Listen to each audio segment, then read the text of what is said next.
আমি শুধু সুষ্ঠু বিচার চাই। আমি এনে কোনো পার্টি করতে হবে কেন তাইনে বিধায়ক কইব নতুন তাইনে যেটা সুষ্ঠু বিচার করে আমি সবার কাছে এই কথাই কইতে চাই। মালা দেওয়াতে এরকম অবস্থা।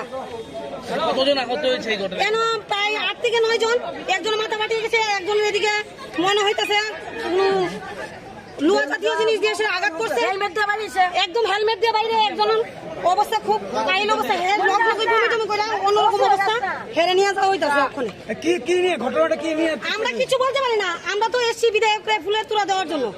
আমরা এলাকাতে খুব ভালো রেকর্ড বুটে তাই পাস করছে, আমরা এই ভাবনা চিন্তা নিয়ে আসি না, আমরা আইছি।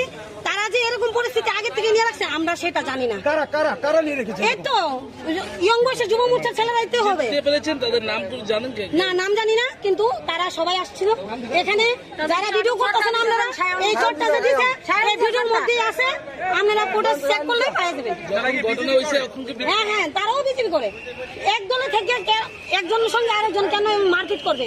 কিসের জন্য করেছে তারা? হেলমেট দিয়ে ছেলেরা তারা কিসের জন্য করেছে? সামনে শিরে রাখছে, এরকম করছে। তারা কেন এরকম পদক্ষেপ নিয়েছে আমরা তো কিছু বলতে পারি না। কি নাম দিদি? আমার নাম বুলটি দাস। আপনি বিজেপি করেন? হ্যাঁ, কোন এলাকা? সাত রামনগর বর্ডার গুলছে। যারা মেরেছে তাদেরকে চেনেন? না, মোটামুটি সবাই তো এখানে, ওদের কর্মীরা তো সবাই চিনে, বা আপনারা যে ছবি তুলেছেন ছবির মাধ্যমে তো আছে পিটাপিটি। ঘটনাস্থলে তো পুলিশ ছিল, পুলিশের সামনে কি এরকম? পুলিশ হয়ে তো বিধায়কের সামনে আইনে যে একজন বিধায়কের বিধায়কের সামনে মারধর করতেছে। আপনারা যে ব্যারিকেড ক্রস করে ঢুকলেন, পুলিশ কোনো বাধা দেয়নি এর আগে?